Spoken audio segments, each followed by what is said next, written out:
Assalamualaikum warahmatullahi wabarakatuh. Bapak, Ibu, saudara-saudara sebangsa setanah air, pagi tadi saya telah memimpin rapat terbatas secara virtual tentang Undang-Undang Cipta Kerja bersama jajaran pemerintah dan para gubernur. Dalam undang-undang tersebut terdapat 11 klaster yang secara umum bertujuan untuk melakukan reformasi struktural dan mempercepat transformasi ekonomi. Adapun klaster tersebut adalah urusan penyederhanaan perizinan, urusan persyaratan investasi, urusan ketenagakerjaan, urusan pengadaan lahan, urusan kemudahan berusaha, urusan dukungan riset dan inovasi, urusan administrasi pemerintahan, urusan pengenaan sanksi, urusan kemudahan pemberdayaan dan perlindungan UMKM, urusan investasi dan proyek pemerintah, serta urusan kawasan ekonomi. Dalam rapat terbatas tersebut, saya tegaskan mengapa kita membutuhkan Undang-Undang Cipta Kerja. Pertama, setiap tahun ada sekitar 2,9 juta penduduk usia kerja baru, anak muda yang masuk ke pasar kerja, sehingga kebutuhan atas lapangan kerja baru sangat-sangat mendesak. Apalagi di tengah pandemi, terdapat kurang lebih 6,9 juta pengangguran dan 3,5 juta pekerja terdampak pandemi COVID-19. Dan sebanyak 87% dari total penduduk bekerja memiliki tingkat pendidikan setingkat SMA ke bawah, di mana 39% berpendidikan sekolah dasar. Sehingga perlu mendorong penciptaan lapangan kerja baru, khususnya di sektor padat karya. Jadi, Undang-Undang Cipta Kerja bertujuan untuk menyediakan lapangan kerja sebanyak-banyaknya bagi para pencari kerja serta para pengangguran. Kedua, dengan Undang-Undang Cipta Kerja akan memudahkan masyarakat, khususnya usaha mikro kecil, untuk membuka usaha baru. Regulasi yang tumpang tindih dan prosedur yang rumit dipangkas. Perizinan usaha untuk usaha mikro kecil UMK tidak diperlukan lagi, hanya pendaftaran saja. Sangat simpel. Pembentukan PT atau perseroan terbatas juga dipermudah. Tidak ada lagi pembatasan modal minimum. Pembentukan koperasi juga dipermudah. Jumlahnya hanya 9 orang saja. Koperasi sudah bisa dibentuk. Kita harapkan akan semakin banyak koperasi-koperasi di tanah air.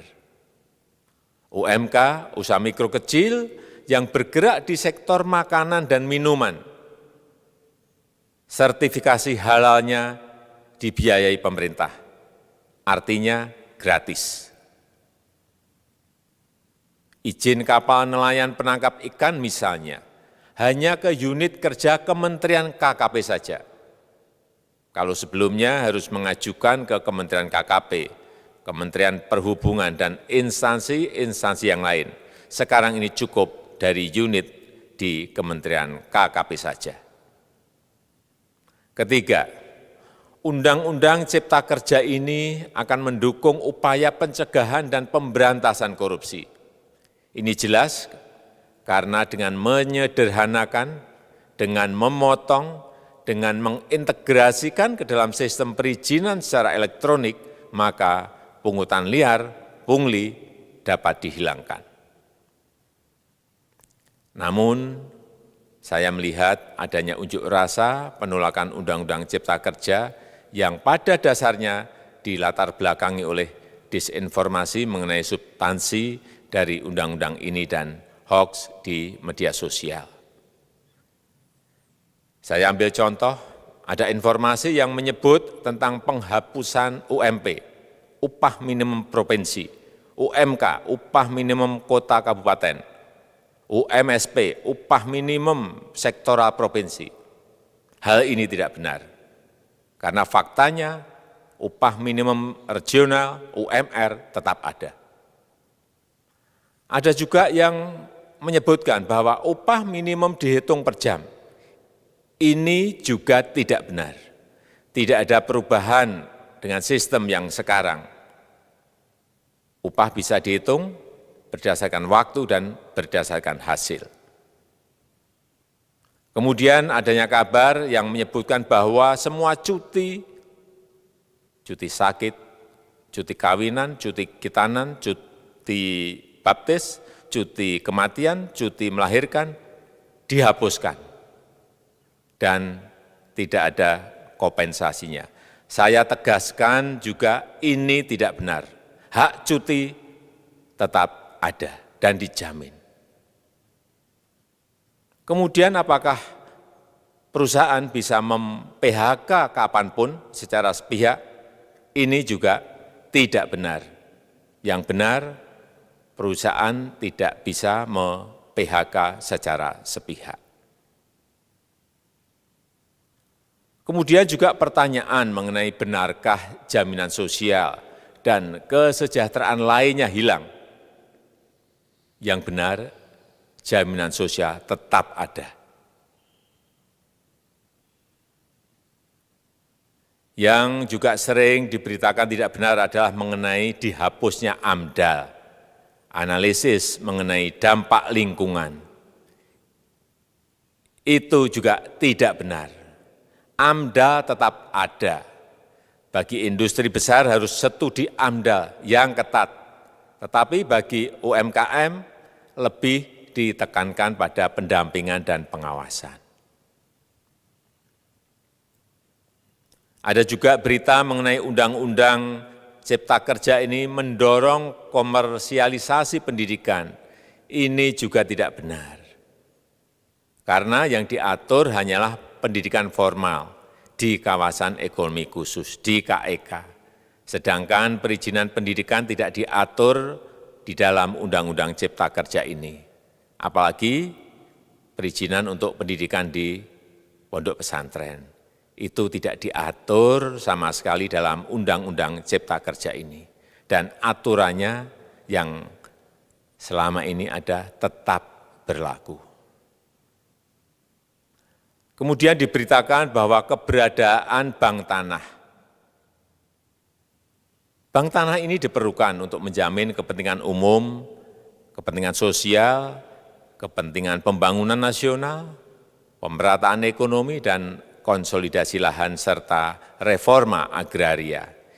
Ini sangat penting untuk menjamin akses masyarakat terhadap kepemilikan tanah, kepemilikan lahan, dan kita selama ini tidak memiliki bank tanah.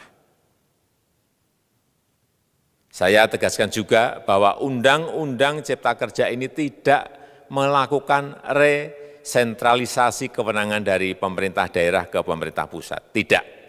Tidak ada.